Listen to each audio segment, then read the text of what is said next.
Hello viewers, আসসালামু আলাইকুম। কেমন আছেন সবাই? আশা করি সবাই ভালো আছেন। আমিও ভালো আছি আলহামদুলিল্লাহ। আজকে আরেকটি রেসিপি নিয়ে চলে আসলাম, মজাদার ফ্রুট কাস্টার্ড। এখানে আমি একটা বাটিতে অল্প পরিমাণ তরল দুধ, ঠান্ডা তরল দুধ নিয়ে এখানে 3-4 চামচের মতন কাস্টার্ড পাউডার মিক্স করে নিলাম। এদিকে একটা হাঁড়িতে আমি হাফ কেজির মতো তরল দুধ দিয়ে দিয়েছি এখানে 3 টেবিল চামচের মতো চিনি।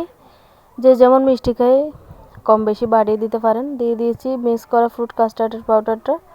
দিয়ে এটাকে ভালোভাবে অনবরত নাড়তে থাকতে হবে, যেহেতু নিচে দিয়ে দলা পেকে না যায়।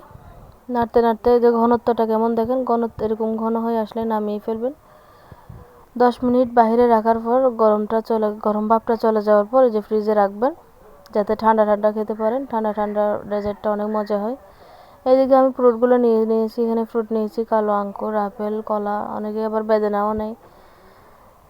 সো দেখেন আমার কাস্টার্ডের সাথে ফ্রুটটা মিক্স করা হয়ে গিয়েছে।